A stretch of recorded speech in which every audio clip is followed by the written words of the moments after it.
Hello, everyone, and welcome to another episode of the Bola Bola Show podcast. This time around is episode number 5 in our World Cup series as we count down towards the 2026 World Cup that is about to happen in June this year. Of course, this time the World Cup has finally landed in Asia. But before that, my partner in crime, Bala, how about we bring in our guest first? Before, I want to share Yes. some good news in Malaysia. Hi, Sivan. How are you doing? Hi, Ras. I'm good, Bala and Steven. It's an absolute honor to be on the show. I've Uh, completely enjoyed all the episodes you've done, and I've been spamming your Instagram with my memories as well. So I'm completely looking forward to this show. Would have okay. been wonderful if we had Elvin here, then we would be the trio will be complete. The inspiration behind Backpass with Ras. All right, all right. Okay, hopefully we'll have him for the next one. But anyway, I thought I need to share some good news because as we are recording today, it is official that the World Cup will be broadcasted live in Malaysia. However, it won't Yeah. be via Astro, but instead it's going to be through RTN and Unify TV. I'm not going to go into the detail. I think you guys can figure out yourself, find it on the various internet websites, social media, and all that. So let's start, guys. First of all, 2002 World Cup. But I'm going to start with you, Ras. I mean, what was your take in terms of that particular World Cup being the first in Asia? There is one reason why I shamelessly invited myself for this show, and the reason is linked because all your episodes is very interesting because you bring in the Malaysian context of how it was when you watched the show and the Malaysian angle towards it, which we wouldn't have known in Singapore. Mhm. But for this World Cup, I actually spent at least the first two rounds of the matches watching it in Malaysia because it was Mm. post O levels here. So that means post SPM lah. So I was like 17 years old. Long Okay. holidays. So I balik kampung lah. Went to Seremban, was there, staying there for a month, and then the World Cup came about. So Mhm. from the first game onwards until I remember the day I came back to Singapore by train. I took the KTM train. Was your beloved Argentina's group final game. So Mm. Argentina against Nigeria and England, Sweden. That's the match I missed because I was on the journey back. So for yourself, Bala, this World Cup will be the first time that millions, or shall I say billions of football fans, Yes. I mean, can't forget China, or probably even India for that matter, will be. I mean, this is Yeah. the first, probably the only time where a generation of football fans from this side of the world will able to watch the World Cup without being looking like a zombie next day at work. Yeah. Without So losing Yeah. I sleep. think I think that time you were working. I think, and then we Yeah. was in the college at the time. So I Yes. think that was. But nevertheless, it's not like watching a Champions League game. Middle of the night, and then next day morning have to go college or work. It was something so. It's a unique experience, like watching all this play against each other at this in the Mama restaurant at tea time. I remember Tea the time, Brazil dinner attacking game. time. Yeah. Yeah, and also I think the earliest game also was around like 3, I think, 3 to 5 kind of Yeah. thing. So yeah, I think one of the unique experience we ever had. Yeah, yeah. I mean, let's be clear. If you look at it from a global perspective, it's not really one of the most highly rated World Cup because for so many obvious reasons. But even for me personally, I wouldn't put it as one of my favorite World Cup. But I would not take away the fact that the joy that it gave for billions of people especially in the far east, Asia. in east side of Asia, who were able to Yeah, enjoy this whole tournament, without losing night sleeps and all that. Able to, I think you can imagine families having dinner watching the 7:30 games. yeah, Uh, yeah, colleagues going for lunch watching those 12 o'clock or afternoon fixtures games.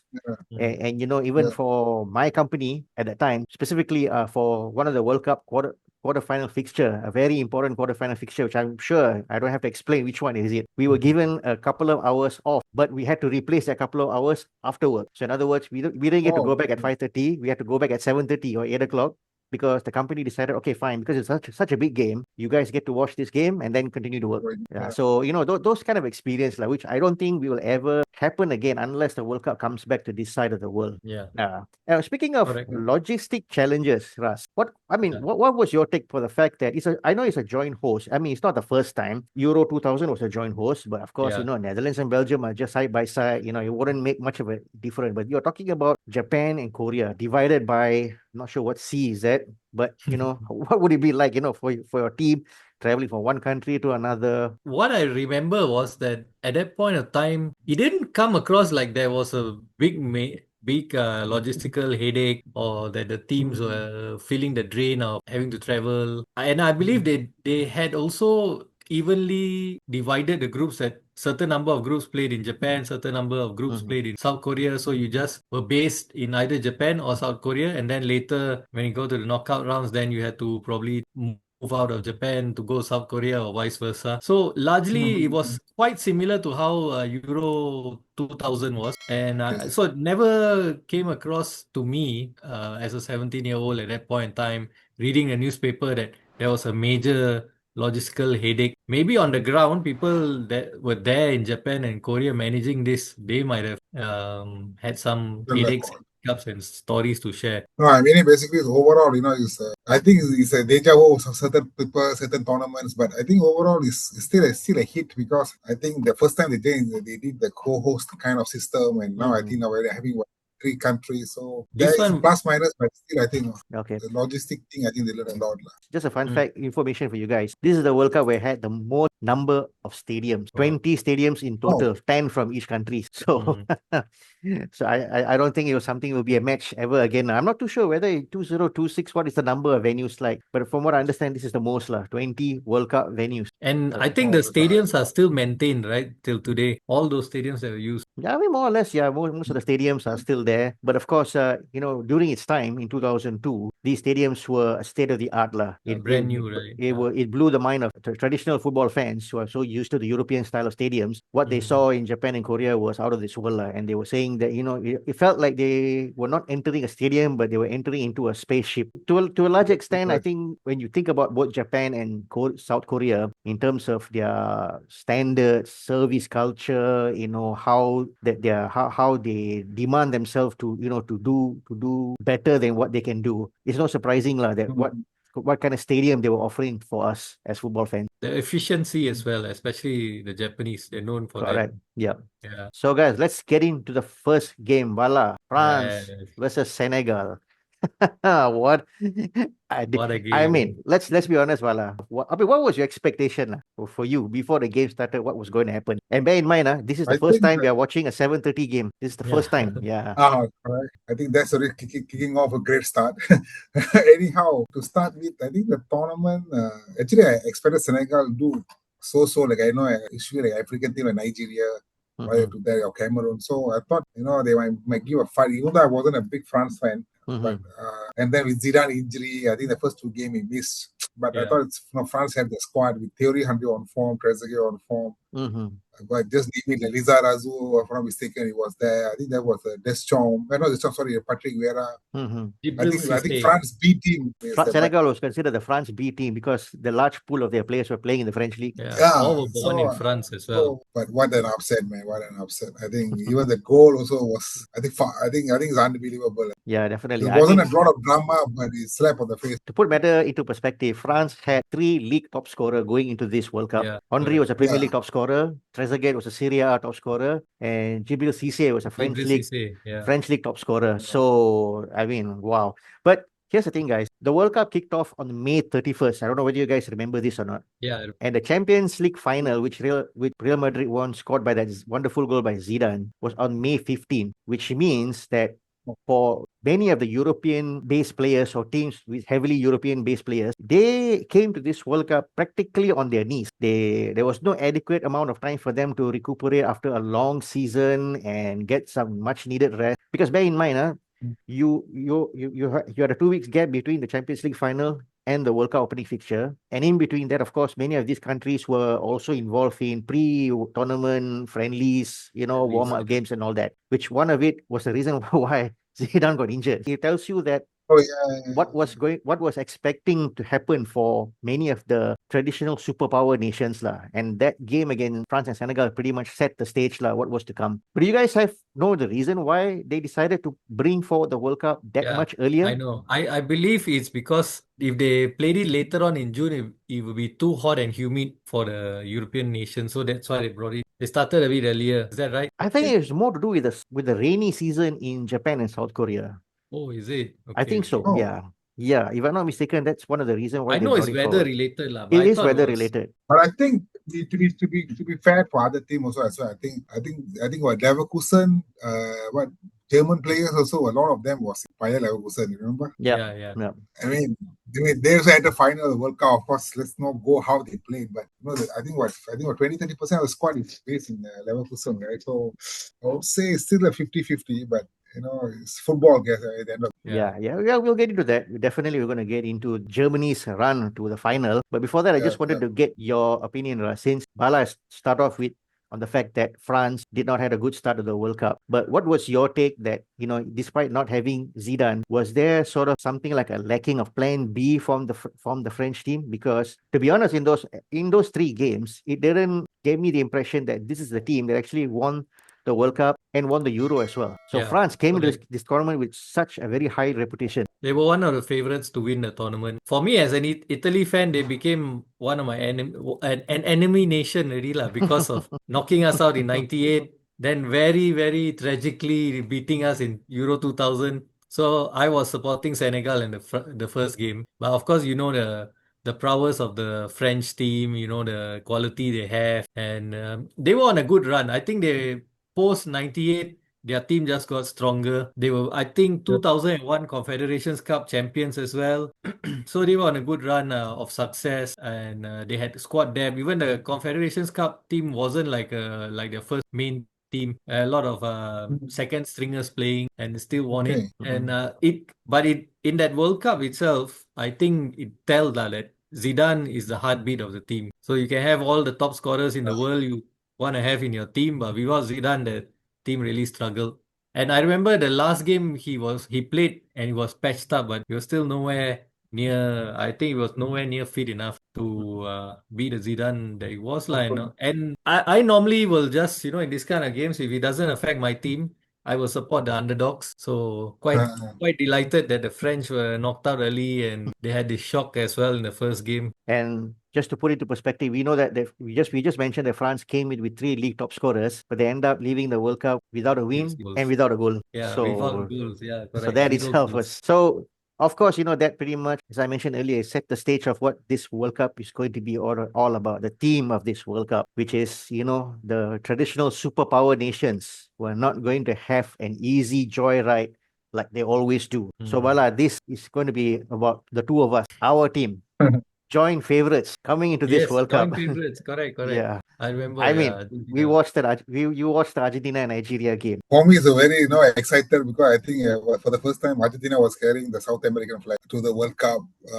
I remember we 3 hours when I watched those first in the Bukit Stadium as well in Brazil. If you remember We Malaysia went, versus Brazil, we went to watch Brazil at the Bukit Bukit Jalil Stadium Jalil. when they played against Malaysia. Yeah, we're gonna get to that because we always try to find that Malaysian connection with Yeah. every single World Cup. Yeah. We'll get to that. Yeah, but Okay, so I think this is the first time we saw the squad, and then with Batista playing my favorite player of all time, and he came at the age of 34, and I think yeah. Crespo is supposed to start, but for whatever reason, Bielsa with the pounding squad, he decided to start him. I thought maybe he's going all out, and I remember one of statistic of the game, Batista shot.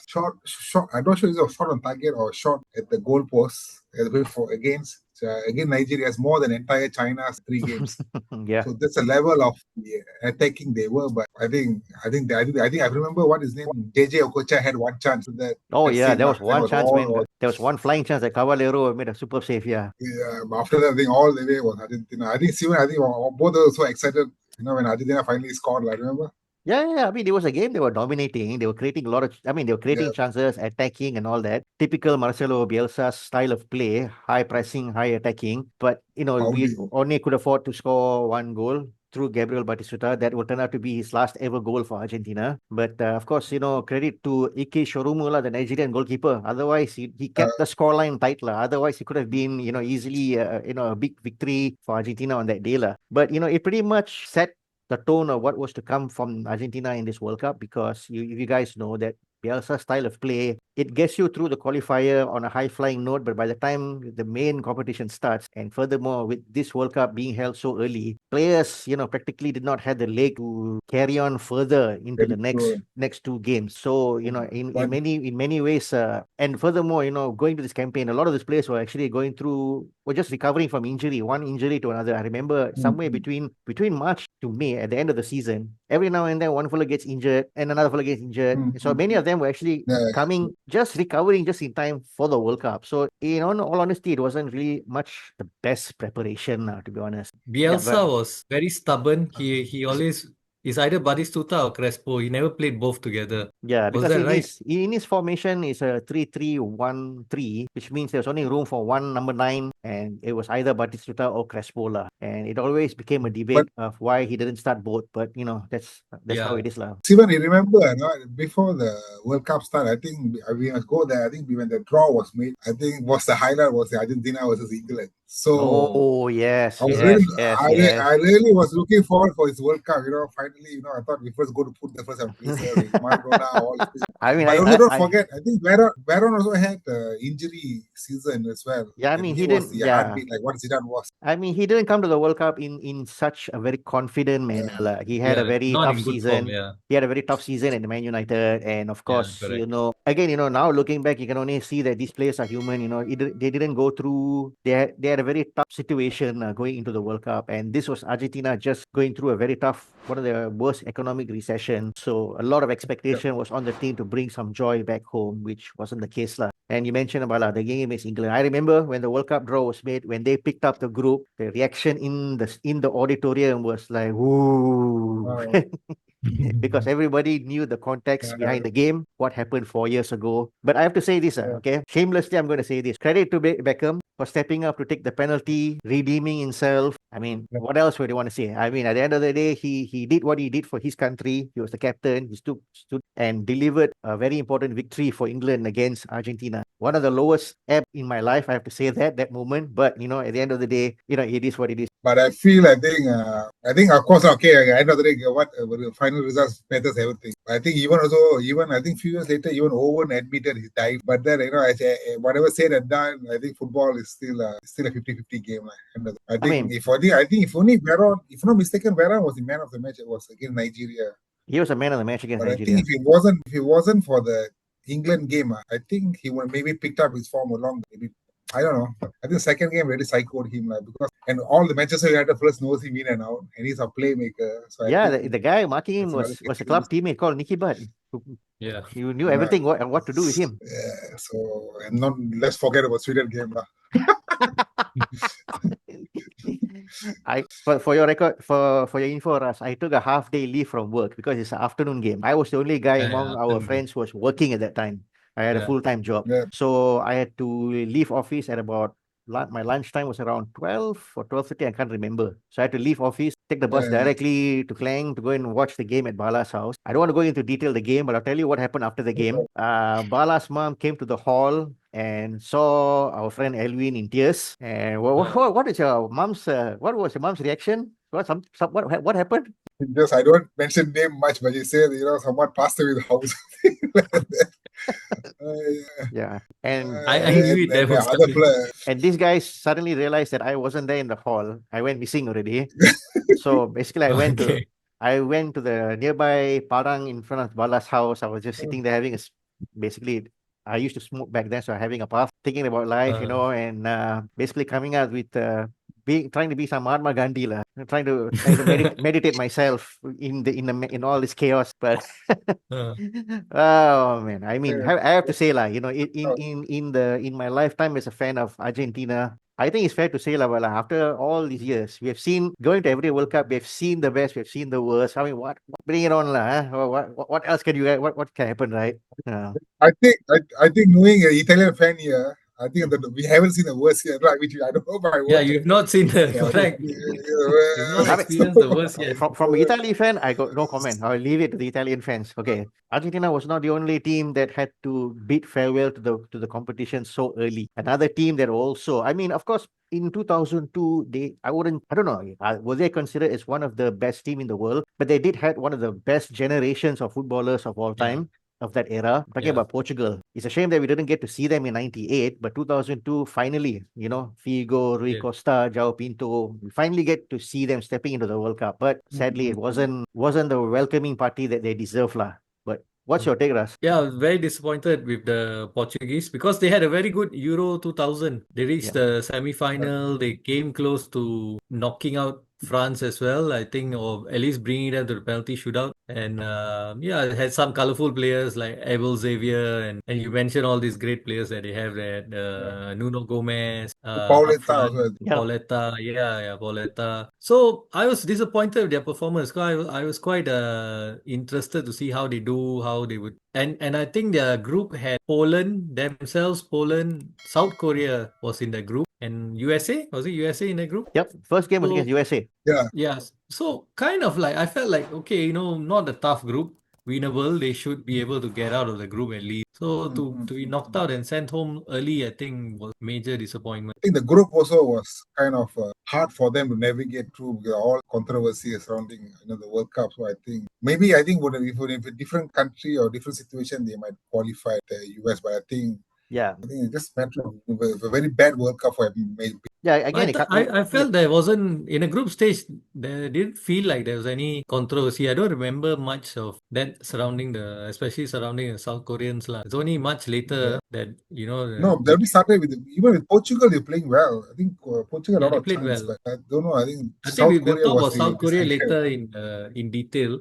Yeah, yeah, With yeah. I there's a lot mean, to talk about that. I mean, to put it this way, lah, I guess it comes back to the same issue that many European teams face in this competition. When this is a US team which had more or Oh yeah, less the the majority US. of the squad that was Major League Soccer players. So, which means that they could have tried.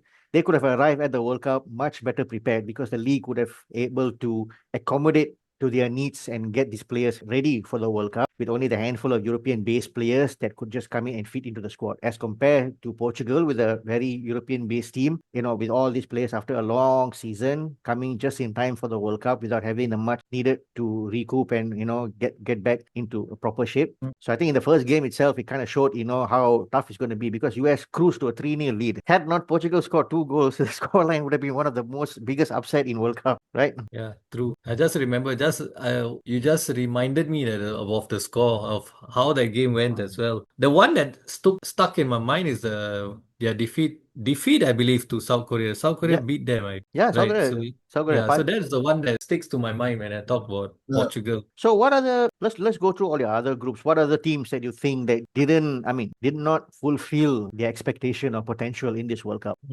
Cameroon. Cameroon was Mm. one because they were Olympic gold medalists. That's another thing I was excited to see as well. More also for their jersey. Because I remember they wanted to play in the World Cup with a sleeveless top, but they were denied Uh, that. So they had to Mhm. wear like a I got, transparent kind of a black sleeve yeah. over or I don't know, they just incorporated a sleeve into their transparent sleeveless top, sorry. And yeah, so I was expecting more from Cameroon and for them to do much better, and they were knocked out in the group stage, so they were quite disappointing. Yep.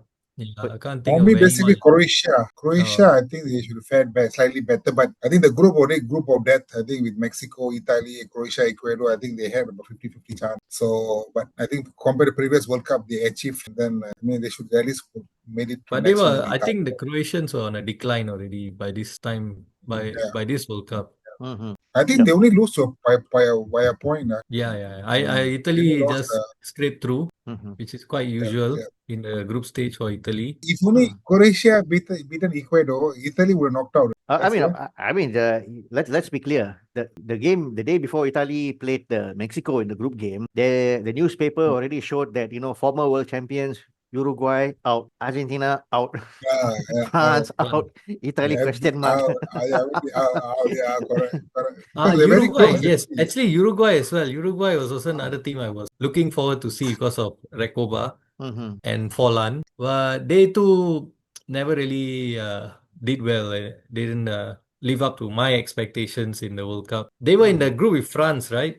Yes, they were in the group in Yeah. France. I mean, The Scandinavian teams did well, Never won. I would say. Denmark, Sweden Yeah. progressed through. Denmark, Sweden did quite well in this tournament. By the way, but I want you to share about that story of that day where you and Alvin went through. Basically, you guys did your own World Cup marathon. By the time it came to the Italy-Ecuador I game, think. you guys basically are burnt out already.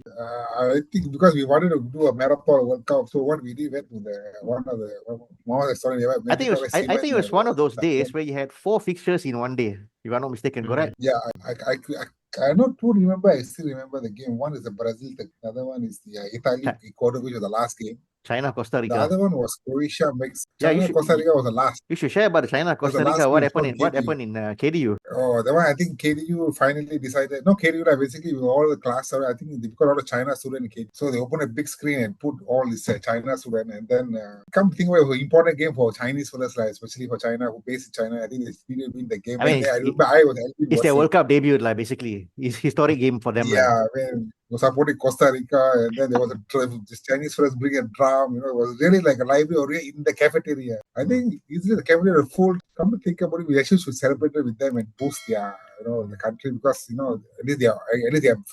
they're blessed to see the country in the World Cup. Basically, Bala and Elvin were away fans in that game, lah. The away fans I can understand. yeah, yeah. I can understand. You go away from the partisan support lah. Yeah. So it was actually a working day. So I could only watch the Italy Ecuador game, which is a 7:30 Yeah. game. Yeah, that's a later But game. that Yeah. was the fourth game. So by the time that game started, I think these guys were already can see they already burned I out, think halftime lethargic. went back again. Yeah. So by halftime, I think we just decided to, you know what, let's call it off and just go back home, lah. Yeah, by halftime the game was over anyways. And we took Yeah. bus and went back. Remember?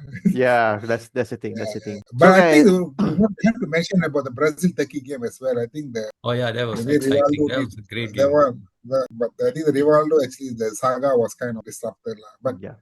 I think talking about us, I think the Italy team was super, man. That was I think Yeah. one of the best teams we have had. Yeah, I think I was we'll rooting for talk Italy about actually. Italy later when we talk about the quarterfinal. I'll run through Okay. what went through Italy and my expectations, my what actually transpired in the World Cup, and we'll walk through that later. But yeah, of course, star-studded team, quite unlike today, lah, of course. Mm-hmm. Correct. I mean, now that we know for That's a fine. fact that the traditional superpowers, the favorites were all a big chunk of them were out from the group stage. So, which brings us to the next area that I wanted to focus on, which is the rise of the underdog. If there is one thing about this World Cup, Yes. I think it's forever will be known is the fact that the underdog, the team that least expected to do well, exceeded their punch above their weights and performed extremely well. So we Yeah. start out with, like you guys started out with Brazil and Turkey the first game, but little did we expect that this Turkish team would end up being third place in the World Cup. It was a very exciting Turkish team because I remember like when I started watching football in the 90s, early 90s, Turkey was the whipping boys of the qualifiers. They would get hammered by England and all that, all these teams. And leading up to this World Cup as well, I remember Galatasaray had a great run, won the UEFA Cup. Coincidentally, I Yeah. watched that in Malaysia as well, the final against Arsenal. And so,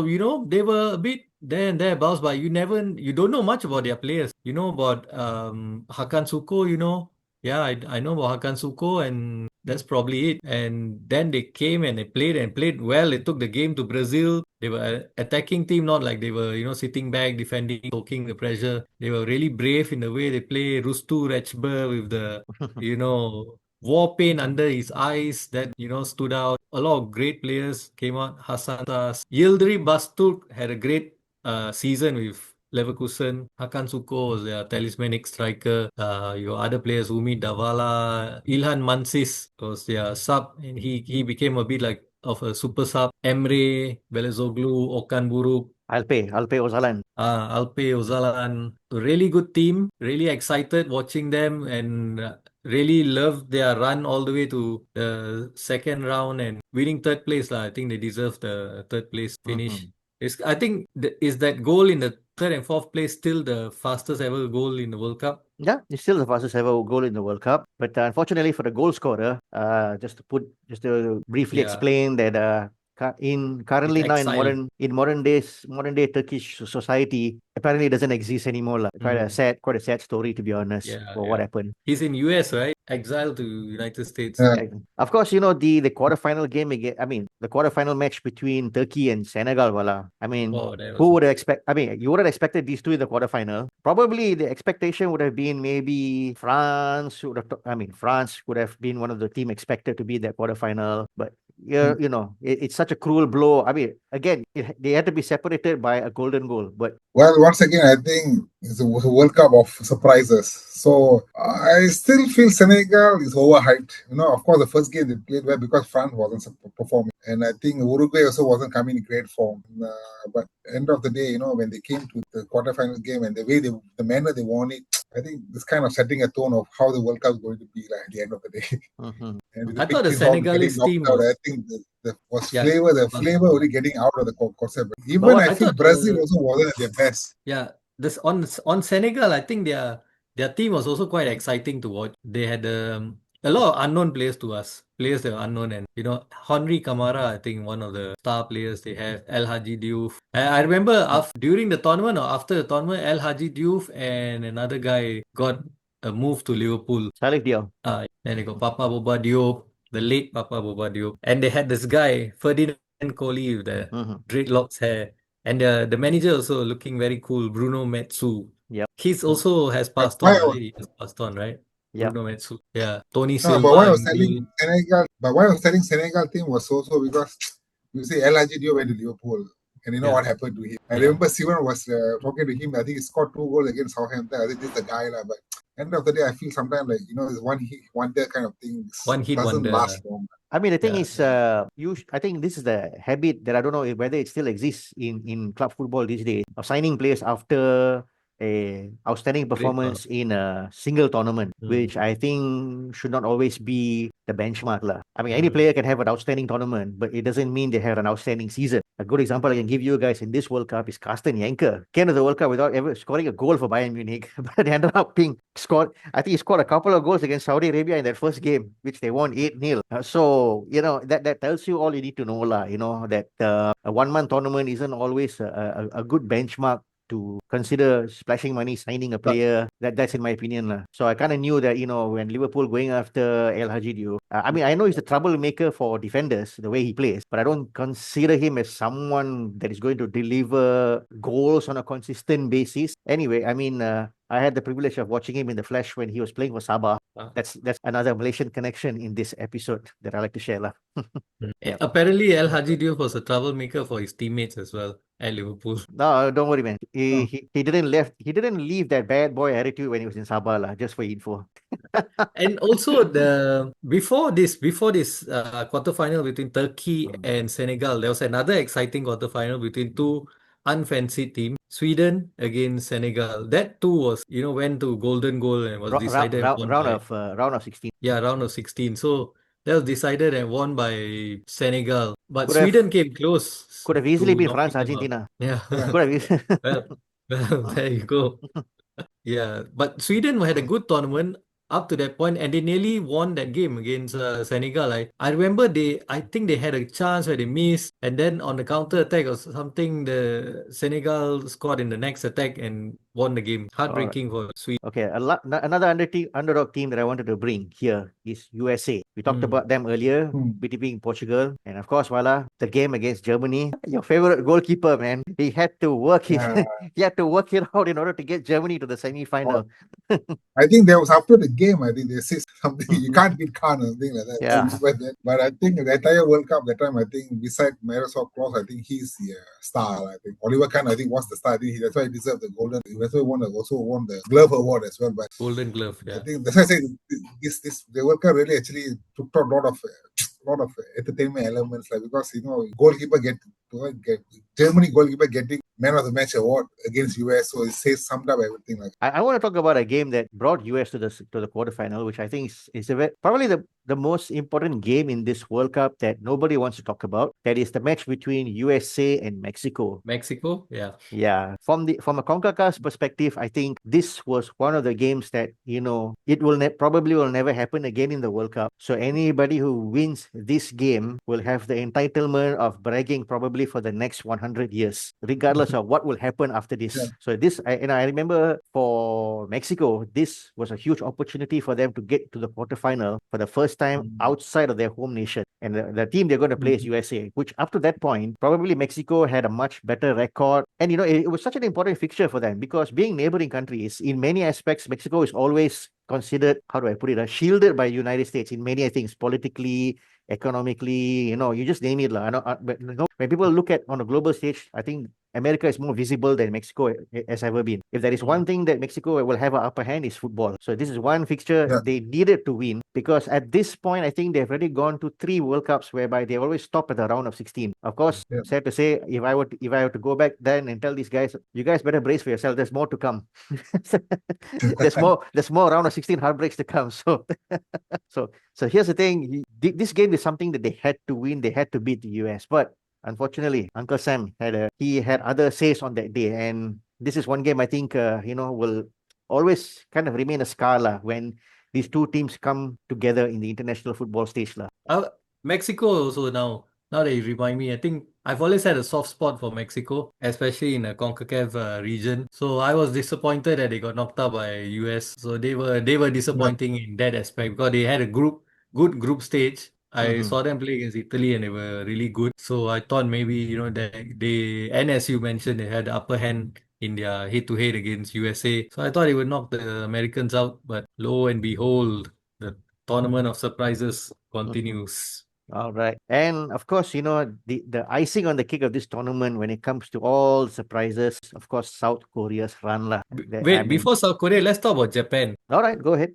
I think we need to, give Japan a credit because this was their second World Cup appearance, right? They made a debut in 98. This is the second World Cup appearance on home soil. So we really weren't sure much about the Japanese, how they would do at home. Would they get whipped by the teams they were playing? I can't remember who was in their group. I remember Belgium there. Belgium, Russia, and Tunisia. Okay, yeah. Where on paper at that point in time, having been only your second World Cup appearance, all those three teams have more experience than the Japanese. But I thought Japan did very well to come out of the group stage.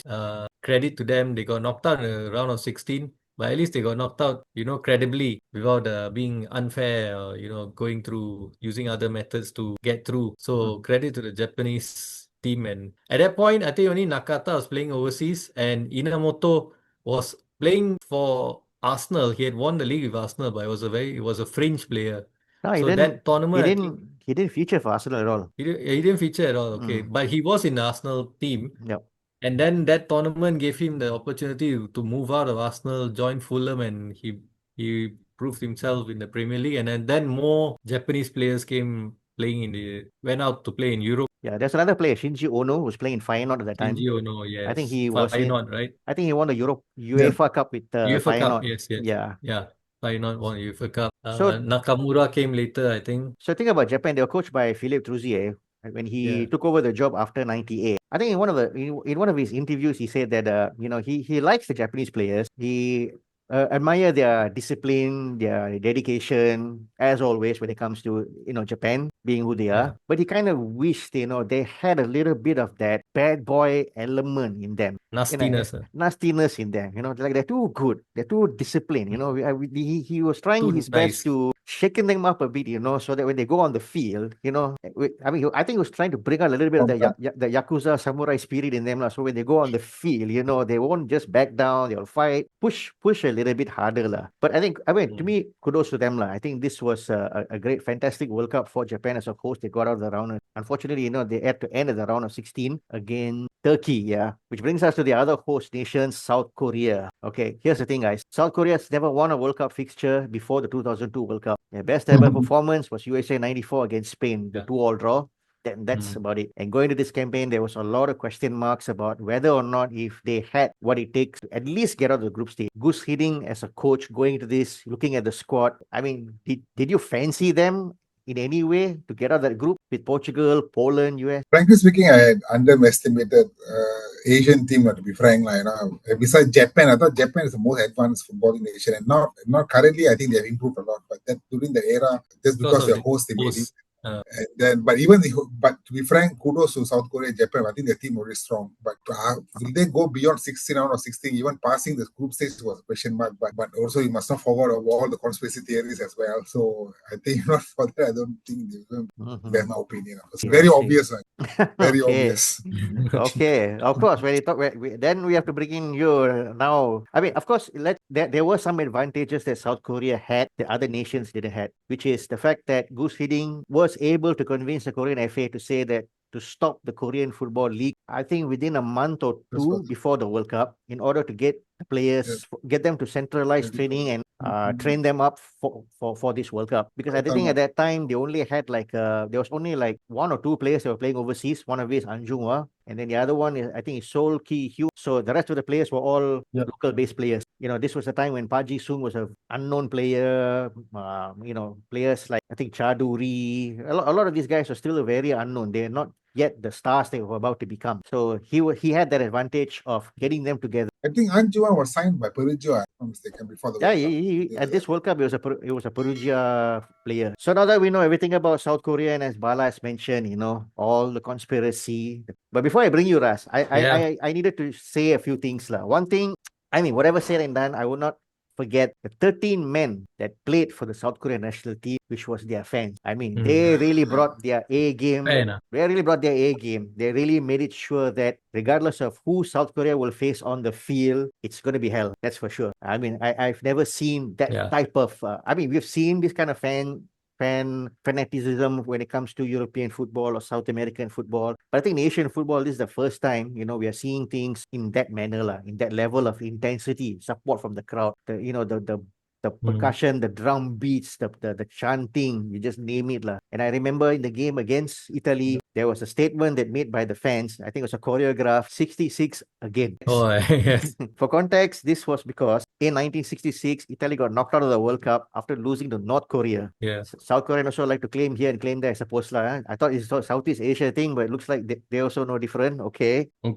So before I talk about Italy, the kudos to South Korea for the fans, yes, and for the way the team was prepared by Goose Hiddink, because I thought he really prepared them well. He really made use of their maybe they were lacking in technical ability. Not all the players, but most of them were lacking in technical ability, in experience. But they made up for it through their work rate. So I think that unsettle a lot of teams, especially the bigger teams who are more, used to playing, at a slower tempo, being able to hold the ball and play it due to their superior technical ability. So they were knocked off their usual game by the South Koreans. So similarly, against Italy, this happened.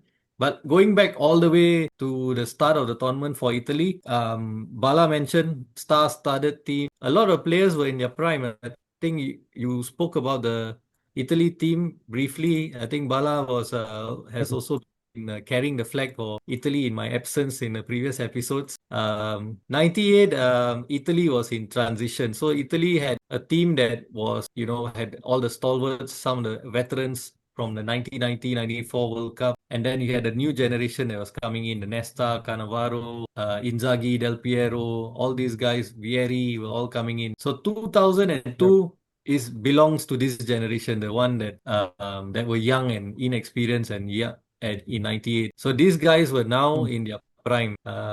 Looking at the ages, they are all in their prime ages. Some veterans stayed on, like Paolo Maldini, Luigi Di Biagio, and all that. And of course, my favorite, Roberto Baggio, came close to being called up. Unfortunately, he had an injury. He rushed back from his injury. So that was a bit disappointing for me on a personal note that, Baggio missed the World Cup. Although I do know he was already quite old, and Italy had Totti now and Del Piero in their prime and looking strong. Del Piero and Totti were more like, in Baggio's role as a creator, playmaker. So first game went very well. The one that you all left at halftime, and I told you the game was over by halftime. It was 2-0 at halftime, and that's it. The rest of the match they just managed game, saw it out. But the second game onwards, then for a few reasons. One is I felt tactically Trapattoni did not play in this way in the qualifiers. Suddenly for the World Cup it changed to like a 4-4-2, and I Yeah. felt that didn't suit Italy or Thank play you. to the strength of the players that they had. So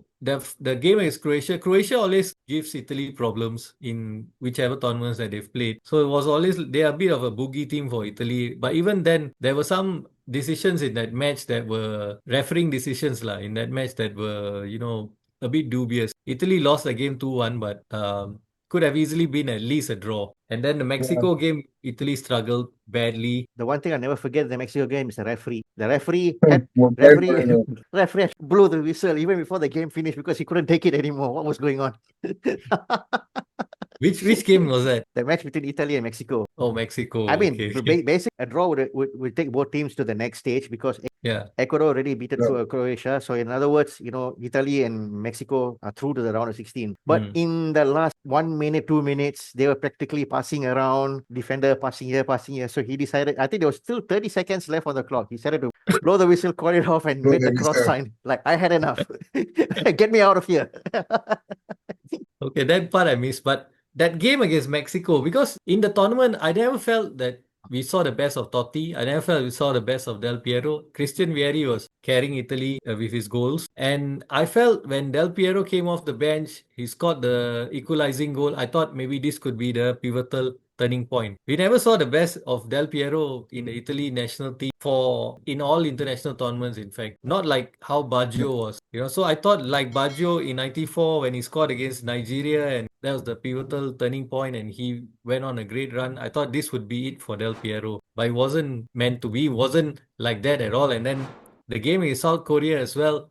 Italy had taken the lead. I remember there was the penalty that was given against Italy, kind of fair enough lah. You pulling jersey and all. In those days, probably you would get away with it. So that's why people were a bit enraged about it and how come you can give a penalty for this and all. But he did. Panucci, I think, did hold on to the person's jersey and player's jersey, and yeah, fair enough lah. But then Italy equalized, and Italy had chances actually. I remember one Christian Vieri had a great chance which he missed, and then the Totti one as well, not a penalty. I mean, look a bit soft, but there was contact and it was not given.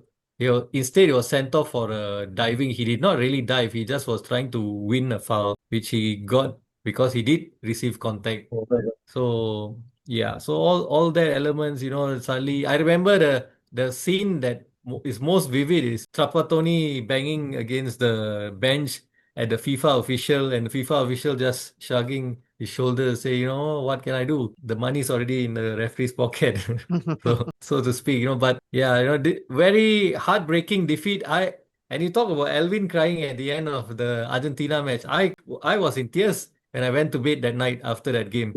Hmm. So I because of all the heartbreak you've had, right? 94, 98, then 2000, and then this, and I was like thinking, when the hell will this ever end for Italy? Of course, it will end 4 years later, but at this point in time, and when you're in 2002, thinking about it, like this is unbelievable, whatever I've seen. So it's a mixture. Yes, refereeing decisions did go against Italy, but at the same time, I don't think Italy really played at their best, and I think Trapattoni held the Italian team a bit back, and that did not allow them to fully express themselves. So it's a combination of two reasons as to why Italy didn't go far in this tournament. So in your take, it's well, I mean, was it a fair or just that maybe South Korea had a little bit something more thanks to their fans? Yeah, South Korea had a bit something more, but even then, I think we should have wrapped up the game before then. They should have. It would have been I would say we should have already won it. Not a landslide win, but at least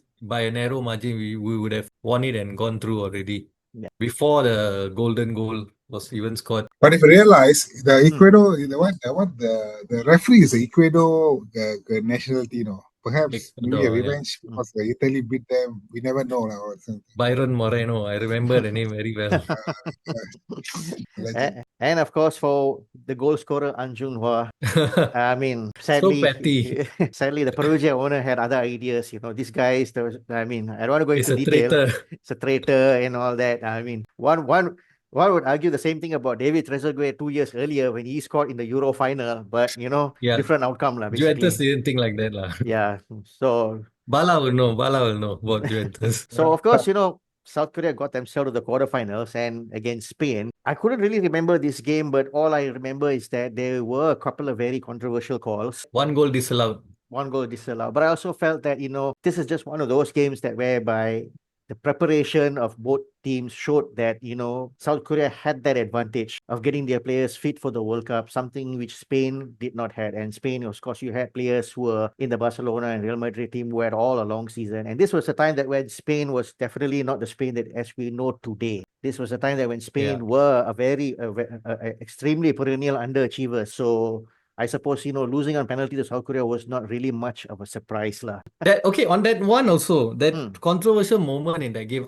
This game I felt Spain probably played better than Italy did against South Korea. So I felt Spain probably should have also again same thing should have won. And that one, I think the ball didn't even cross the line, and the referee disallowed the goal because he said the ball crossed the line. Mhm. So that was again another controversial moment went in favor of South Korea. But one thing we can't argue lah. I mean, as much as you and I, Bala, Argentina fans, and even I think even for yourself, for us as an Italy fan, is that apart from the Rivaldo moment against Turkey, there wasn't anything controversy about Brazil. It was definitely a redemption road lah for Brazil and Yeah, Ronaldo, because considering the fact Ronaldo. that in that 4 years before the World Cup, they went through probably one of the most horrible qualifying round, which they nearly got knocked out. I think if they're not for winning one of their last games, they could have ended up in a playoff with Australia, but they managed to sneak past through and got automatically. And of course, me and Bala had the privilege of watching that team. So if you're a Brazil fan or Brazilians who are watching this episode, there's a reason why you guys won your fifth World Cup, because 3 Argentina fans attended the match against Malaysia. I mean, Bala, we were there, so maybe you want to share a bit about that experience lah, being there watching Brazil against Malaysia in our own backyard. Like, yeah, I think, I mean, whatever said as Brazil, like Ronaldo, Rivaldo, Ronaldinho also was in the squad, I guess. So, Yeah, he was. Yeah. it was I think a pleasure for us, end of the day, despite rivalry in the football, but I think it was a great moment. Especially, I think when Ronaldo scored, I think goals or one goal, something like that. Yeah, So, Ronaldo scored a goal. Ronaldo for me, scored a it's goal. still fresh. Yeah. Malaysia did something that I think most of the teams in that World Cup couldn't do against Brazil, containing them for halftime at 0-0. Yeah. Yeah. It was a draw, right, at halftime. It was 0-0 at halftime. Did Malaysia score first? We didn't score any goal, bro, this time. Malaysia never scored. We didn't score. Or they score? Okay. Yeah. 4-0 or 4-0, right? Yeah, but of Kaká course, was also there in the squad. Kaká was Yeah, more of an Kaká. up-and-coming star. More up-and-coming. He was like Ronaldo in USA 94. Yeah, you could say that lah. Yeah, of course he was already in the making of a big star, but at that time it was definitely the 3R, especially the 4R, 3R up front and the other R on the left, Roberto Carlos. So On I the still left. remember. I still remember when Mm. their names were when the names were announced during the game in the Malaysia game. When Roberto Carlos' name, the rawness reached a certain level. When Ronaldinho went a bit higher. Rivaldo went a bit higher, and when it came to Ronaldo and the whole stadium, I mean, for us as football fan, it was a privilege lah to be able to host these guys and watch them in the flesh lah. Even though we little did we know a month or so after that game they will end up winning their fifth World Cup. I think Alvin did told about this, as you said it, that we might potentially see a World Cup winner live in our eyes, and then it really happened to that. So I suppose this is, I mean, in your context, Ras, since you are the Inter Milan fan, and Inter Milan lost that last day of the season to Lazio, losing the Serie A title, but for Ronaldo, what a redemption for him, man. Yeah. I was glad for Ronaldo. I mean, in the World Cup, at that point of time, I wasn't supporting anyone but Brazil for me, because, I don't want them to pull away and win more World Cups and we have to play a long catch-up game. So I didn't want them to do that. And moreover, as you say, they came into the World Cup with lower profile than usual, because they didn't have a very good qualifying campaign. A lot of spotlight was on France, on Argentina, and I would say also on Italy, because I think Italy also had a bit of a star power going to the World Cup, and people were also intrigued and probably one of the favorites to win the tournament. But as it turned out to be, all the favorites had a flop tournament, and the ones that were less fancied made it all the way to the final. And Brazil, I'm glad for Ronaldo because eventually when he reached the final, Brazil against Germany, and Germany weren't even exciting at all to watch. I thought, okay, for Ronaldo, I just hope Brazil wins it, and he had a redemption. But little did I know after that he left Inter and would go to join Real Madrid, which felt like a betrayal at that point of time. But later we knew the story on why he had to move. But kudos to Brazil. Well done. Played well. Deserved the World Yeah. Cup. And so, Bala, we saw one Ronaldo reaching the zenith peak, and another Ronaldo was coming up. We have to remember, before he became Ronaldinho, he was also Ronaldo Gaucho. That was his original name. Yeah. Then only he became Ronaldinho, which basically means little Ronaldo, to put into context. Probably the only Brazilian player that I would say that, such a joy to watch, regardless of how you feel about Brazil, but he's still, what a joy to watch. The way when the ball is at his feet. Like what is that, Sivan? I think for me, my favorite player is Rivaldo. I think Okay. he has a kind of cool kind of thing. I would say is one of the Brazil greats. But wow, at least there is some justification for us against England. Oh, After yes, Owen's yes, squad, the yes. game over. We need to talk about that game right now. Perhaps, in the context of the overall World Cup tournament, that would have been the match of the tournament, Brazil versus England. That was the game that I was mentioning earlier, that my company actually gave us a couple of hours times off for those who are at office to able to watch the game. But wow, what a game. I mean, okay, Ras, I'm not too sure whether What a game, yeah. I It should have suppose been the final. I suppose you were supporting England that game. I was supporting England for the Cheering for United connection, and also because I don't want, again, for the same reason, I don't want Brazil to pull away from us that were chasing them in terms of World Cup wins. So you cheered when the Liverpool striker scored the England's opening goal. Yeah, unfortunately, whatever. I was watching this match with my sister, actually, I remember. Also supporting England. And then, of course, Rivaldo scored What equalizer. goal was that? Which goal are you referring to, by the way? Both were good I mean, goals. the second goal, I guess. Oh, yes, what a The goal. second goal was fantastic. The free kick. So was it a cross or what is the goal? Looks like an overhit cross. But knowing Ronaldinho, I think, and his cheekiness, I think he could have meant it. And my personal opinion, I think he has scored. He tried to score, but I think because you saw David Seaman very out, so I think he gambled, and I think this was a beautiful gamble. And yeah, I mean, it's definitely and then he a got lob. sent off. I would say it's a lob of the century for a goal. I mean, if Maradona's goal is a goal of the century, that will be the lob of the century for sure. And as you mentioned, Ras, he got sent off. What a goal! And Brazil had to hold on for 10 minutes. Yeah.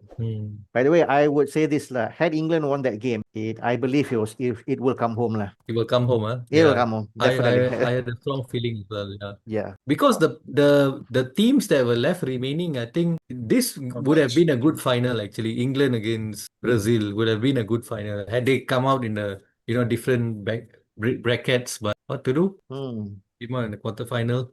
Timing was perfect. Timing was perfect. So the semi-final, we had Brazil versus Turkey and Germany versus South Korea. Quite a very interesting, how do I put it? A very interesting fixtures that I think none of us would have predicted Unusual fixtures. But I mean, let's start with Brazil. Turkey, of course, it was a repeat fixture. They played earlier in the group stage. I think this time Turkey would have really wanted some kind of revenge, but Ronaldo this time with the tonjol of the century. Tonjol. I mean, it's the ball. I mean, it's such a classic finish for Ronaldo. I didn't know that he had that side of the game with him. Yeah. And I recall there was one moment in that game. Yeah, Tonjol. I remember the one goal in the game. I think it was Danielson when he was taking the ball, I think towards the right side. You saw this one moment whereby I think there were four or five Turkish players were trying to chase after him. It was such a hilarious moment.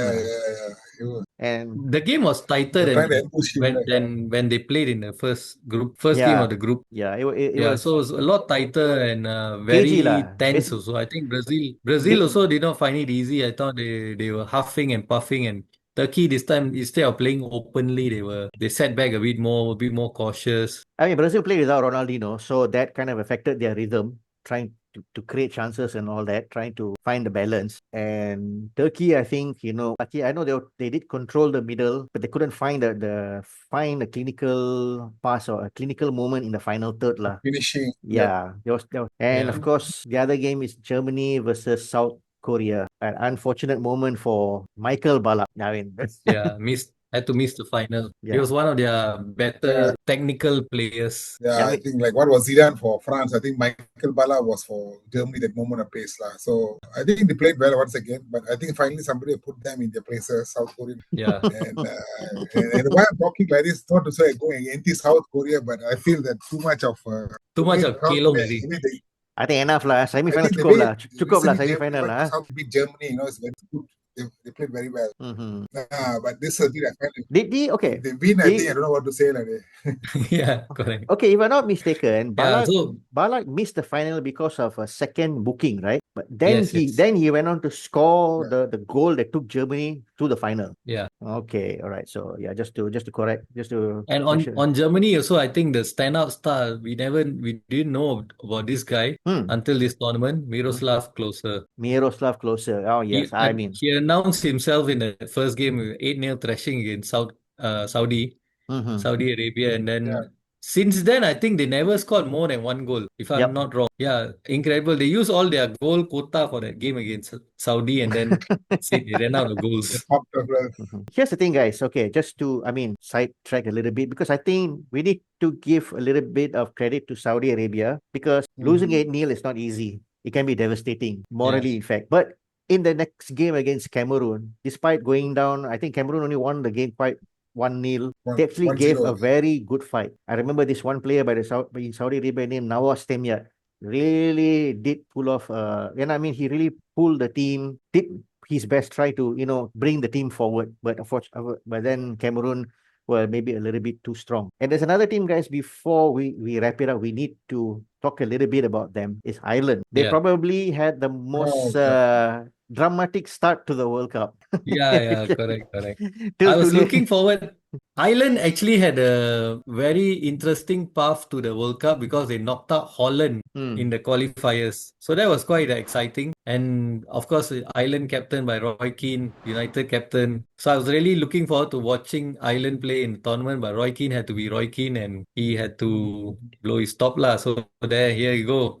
Ireland without Roy Keane felt a bit different. A lot of people were expecting Ireland to falter because they thought Cameroon is Yeah, going to, walk over them. Because Cameroon, of course, came with the yeah, reputation of Cup of Nation champion and Olympic champion. But I think Cameroon's best performance in that throughout Olympic World Cup was champion. only the first 45 minutes against Ireland. Because right after that, I think it was a totally different game. I Yeah. think Ireland really turned it around, stepped it up, and pushed that. They were unlucky not to make it through the quarterfinals, lost to Spain on penalty. So yeah, that's another team that I thought we needed to highlight. Oh, yes, yes. Actually, also that shows the quality Ireland had back then. Yeah, I mean, you talk about Robbie Keane, Ian Hart, what's the other Damien guy? Duff, Yeah. Damien Duff, yes, of course. What's the goalkeeper, Irish goalkeeper? What's his name? Shea Given. Shea Yeah. Given. Shake even. Yeah. I know Ian Yeah, Hart. yeah. Then Another Ian Hart great is a guy. left Yeah. back. The right back, I think Yeah. they were related or something, brothers or cousins or something. Gary Kelly. I think Gary Kelly. his uncle, Gary Or Kelly. yes, Gary Kelly. So yeah, it was such an Yeah. interesting team lah. By the way, there's going to be a movie out about what happened in that island camp before the World Cup. I'm not too sure whether it's out on Netflix, but there's going to be a movie on it. So do check it. Do watch out for that and check it out. Okay, guys, the final, Brazil versus Germany. On any given day, I think this would have been considered like one of a game of the century lah, considering what both countries have Yeah, their correct. their superior supremacy in the global football. But I kind of knew from the get go that this final is going to be probably the least. One-sided. I mean, of course, kudos to Ronaldo. His redemption, definitely, that's going to be the fact that he scored 2 goals is probably the reason why we remember it until today lah. But otherwise, I think it was been such a very anticlimactic affair lah, because I don't think it lived up to what should have been lah between two perennial powers lah. Yeah, true, agreed. I mean, going to the final, I was like, yeah, okay, neither team I wanted to win if there's a possibility of that happening. Because I think if Germany had won, they would have gone to 4 stars, 4 World Cup. And then Brazil would of course then come up to Really? 5. They win it. So I was caught in between a rock and a hard place. But okay, yeah, for Ronaldo's sake, I got behind Brazil and supported them and they won it. But as you mentioned, it never felt like there's much jeopardy in the final or that Mm. Germany is going to give a good fight, and Germany also has quality. How this Germany team made it to the final is still one of the strangest thing of international football ever in Despite my the, lifetime, at least. let's not Because this, forget they lost to England 5-1 in the qualifier.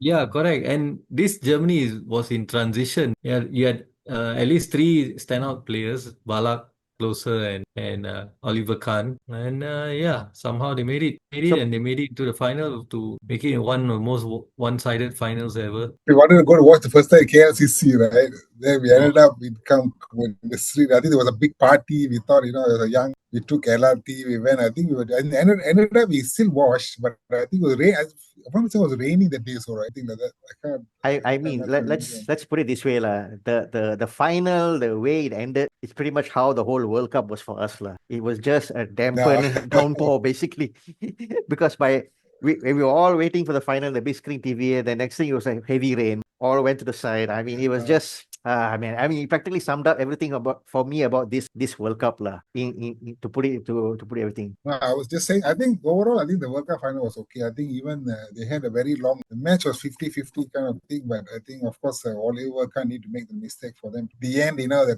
I think that was the grace of the final World Cup, like, at least, the two big nations, the proper history, meeting each other with a good quality stuff. Mm-hmm. Rather than, and to be frank, another thing also, like, this World Cup was meant for Brazil to win in a way that, the group phase, Mm-hmm. maybe they made it to the final. Mm-hmm. Another conspiracy theory as well, but let's put it another day, guys. Okay, so let's wrap it up, guys. I'm gonna start with you, Bala, first. What would be your legacy of 2002 World Cup? In one aspect, would you look at it on a positive light, lah? Well, I think it's a birth of upsets. I think for me, it's a birth of upsets. I think it gave a lot of countries hope. I think the structure, regardless how they did it, but at least this World Cup, I think maybe showed the world that the rest of the world's catching up with the proper method, especially Japan and South Korea. Whatever said and done, you can see South Korea what they did. But that moment of time, it's all this thing happening. So Senegal victory over France, that kind of thing is maybe like one-off, but so Japan and South Korea showed that with the proper system, and I think even our Japanese players, even their own players can't get into the squad. I think not mistaken. I think you must get into Europe to get even the Japan squad. That's what they became right now. Even South Korea as well. So I think this is a pathway they created 2000. I think that was a positive side. The only thing I see positive there in this tournament. Besides that, I think among all the World Cup, because of the controversy, even I think defeats the Maradona hand of God kind of thing. Because it was just too. So what about yourself, Ras? What's your take on the legacy of this World Cup? I do agree, Bala. I think it was the start of the leveling of international football from this World Cup onwards. So you're no longer big footballing nations. Now today I think the best example is like nowadays anyone can beat anyone. Those teams that were many years ago whipping boys, longer whipping boys. There's no more easy games in international football. In Asian context, I think it's great to see that the development of the Japanese league, the J League, and how many Japanese players have now gone out and played in Europe. And I think the entire squad, see, the South Koreans have also caught up in that aspect. So it's great for football in Asia and that we have more respect. Now it's not just about these players going to play in Europe just to sell jerseys. Mm-hmm. They're there out on their own merit. Yep. So it's fabulous to see that. I think there's legacy. And also, credit for all of that goes to all the pioneers, people like Nakata and all the other guys, Shinji Ono and all that were there when people doubted them and their ability because because they are Asian, but they still stuck on and then show what they really were. And mind you, like Nakata was in the best league in the world at that point in time in Italy. Yep. Proving himself there was another level. That opened the eyes for the rest of the world towards Asian players. And Goose Hiddink going to PSV, then bringing South Korean players with him. That's another one. Well, for me, when I look at this World Cup, I think there is a Malaysian legacy that needs to be said, lah. Because without these two prominent individuals, it would not have happened. And I'm referring to the late Sultan Ahmad Shah, who was the president of the AFC at that time, and of course the late Datuk Peter Velapan, who was the AFC General Secretary. Now, to understand how these two important figures come to the picture, when FIFA decided that the 2002 World Cup will be held in Asia, João Havelange at that time throw his support to Japan first. He wanted Japan to be the nation to take that lead and host the World Cup. So, Japan was more than happy to take up this challenge, lah. And subsequent years, I think I'm not too sure why South Korea did not responded much earlier. Japan threw in their bid in 1989, just for info, and South Korea came in 1993. I suppose South Korea were a little bit alarmed by the fact that Japan won the Asian Cup in 92. They kicked off the J League in 93. It was such a fanfare and exciting, and almost at the expense of them, Japan would have qualified for the USA 94 World Cup if it wasn't for the last minute result in that World Cup qualifier. So South Korea probably in their mindset that, the rivalry between Japan and South Korea, we all know it goes back to colonial time. So they said, you know what, we can't let them have it. We are also going to throw in our bid for the 2002 World Cup host. So it was obvious that this edition was going to be held in Asia, but question is where. And over the next few years, there was an intense fight from both countries because there was a overwhelming public support, even from the leadership at the very top politically, to make sure that either one will get that World Cup host. It was such an intense fight. From even the PR campaign was so good, and both countries, the manifesto that they put up, for what they will do if they were to host the World Cup was very incredible. That had the decision gone with choosing one or the other, it could have led to a splinter within the FIFA football family. This is where Javalanche asked the late Sultan Ahmad Shah to come in and try to help and see how best to resolve this. And he just gave a very simple solution. He said, why not let them join host the World Cup? A bold idea, something which was never tried at that point of time. And eventually, I think FIFA, the decision, the delegation, okay, fine, let's go with the joint host then. Because I think I suppose from the late Sultan's perspective is that rather than going with one, of course, both give 100%. Rather than going with one, why not we go with both so that we don't lose out on either way? We'll have the best of both nations, what they had to offer. So the decision was made, and it was final that it's going to be a joint host World Cup for the first time. Now, that's one thing. But got to remember, from the perspective of both countries, is that Japan felt they had a stronger bid. South Korea felt, they didn't want to share. So you got to make these two committees to work. And that's where the late Dato' Peter Velapan comes in, because he acted as a mediator in those years to come in trying to get these two committees to sit down and have a discussion and see how best that we can move forward and have a very successful World Cup. So that's the legacy for me when it comes to the 2002 World Cup. I would say this without these two prominent individuals, the 2002 World Cup would not be known for what it is today. South Korea maybe would have had a great run going all the way to the semi-final, but to do it in front of their home fans with that kind of support rallying behind the team would not have happened had it been hosted in Japan, and maybe vice versa. Yeah, Sivan, I have to agree on you on that. If the World Cup was held in Japan, South Korea wouldn't even go to the semi-finals. We never know. So, any last word from yourself, Russ, before we wrap it up? What's your take on this World Cup? Regardless of whatever had happened to my beloved Italy and all that, I think I still look back at it quite fondly. Majorly due to the timing of the matches and also the upsets that we saw because it's nice to see the upsets and big nations being knocked out but it's just not nice when your favorite team gets knocked out. But otherwise it was very nice. So I look back at it quite fondly in that aspect. But yeah, that's about it. So it's always going to be ranked as one of my highest, most loved World Cup.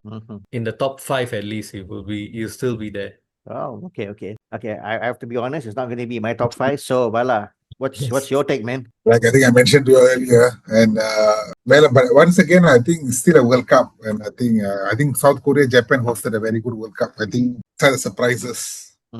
Overall, it's if not for the quality of the football, I think one of the best World Cup I ever had. Okay, that's a fair point. Okay, so with that said, we will wrap it up of this episode of the 2002 World Cup. Of course, Russ, we will need to have you back again for the 2006 for obvious reasons, of course. So look forward to that episode. Hope you guys enjoyed this episode, and do subscribe to us, follow us, click like on all our social media platforms, and I hope you guys have a wonderful week ahead. Goodbye. Ciao. Bye-bye. See you. Thanks for having me on the show. Our pleasure.